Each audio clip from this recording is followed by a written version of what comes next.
Hey guys, welcome back. And to start off with the match EQ, what I would suggest is to have a reference track ready.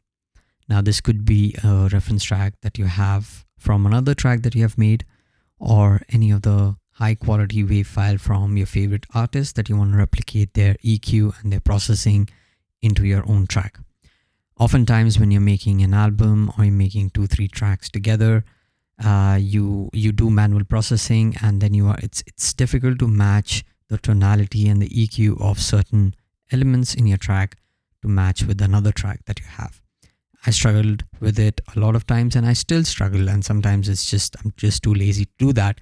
That's besides the point. But you should do a match EQ on critical elements such as kick, bass, pianos, and pads to start off. I mean, that is the core of the consistency. It just helps create a consistent sound across your different tracks that you have in an album, or if you're releasing singles after singles, it's better to match your EQ.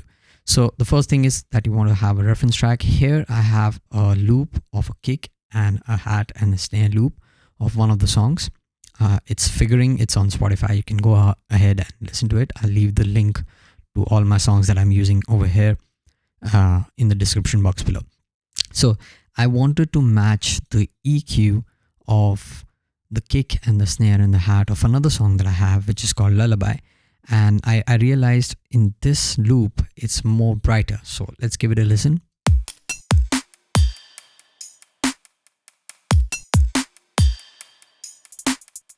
However, if I pull up the reference track, which is the kick and the snare, the drum loop, so to say, in another project that I used, which was Lullaby, it sounded a bit dreamy. It's filtered, it's more rounded, it's warm.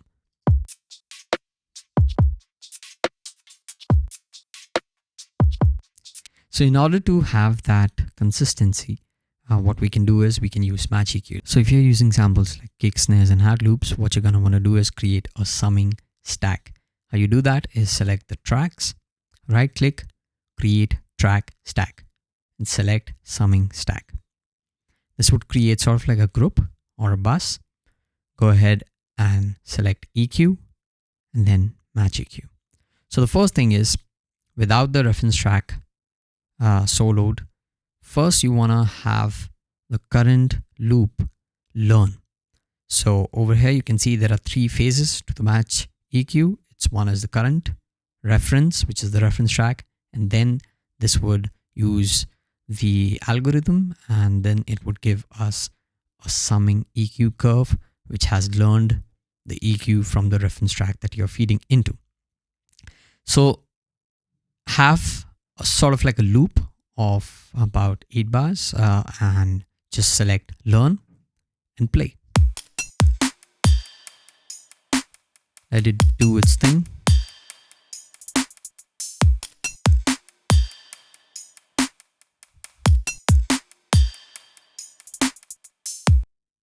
There you go. Next up, you want to go to the reference tab. Over here, you have 2 ways really to go about it. First is that you can actually have a reference track in another audio track, solo it out, click on learn and play that loop. Or if you have your wave file ready, you can just drag and drop and it would just learn itself.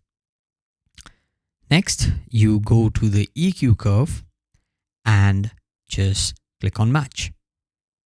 There you go. As simple as that. Now if I play the loop, you can see the difference. I would suggest you listen to this on a good headphone pairs.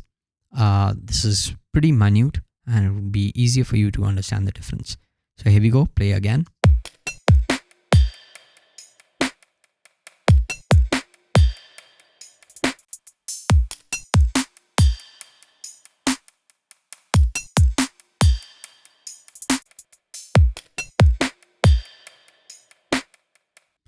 You can also do a lot of other things. One is that you can have the smoothing of it. If you want to have a smooth curve or sharp attacks to transients, you can have that. You can also increase the output. So you can apply how much Q factor you can have essentially that you use on filters. So how much of that you want or how less do you want. You can have that, or you can change each and every notes separately in the frequency range based on your likings. If you click on it, you have a bit of information that is showed in the center. You can see if you press shift, you can adjust the Q. There you go. And if you want to press option, it would reset back to 0 dB. So let's do one thing. Let's just compare the current track with the match EQ that we have done with the reference track in order to understand whether both of them are sounding similar. So this is the current loop.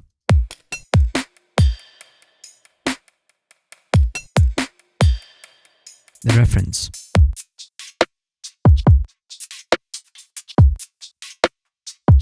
Current.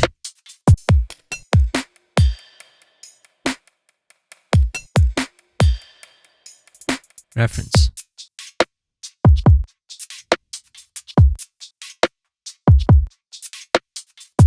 So there you go, guys. That's how you can do match EQ for various tracks that you want.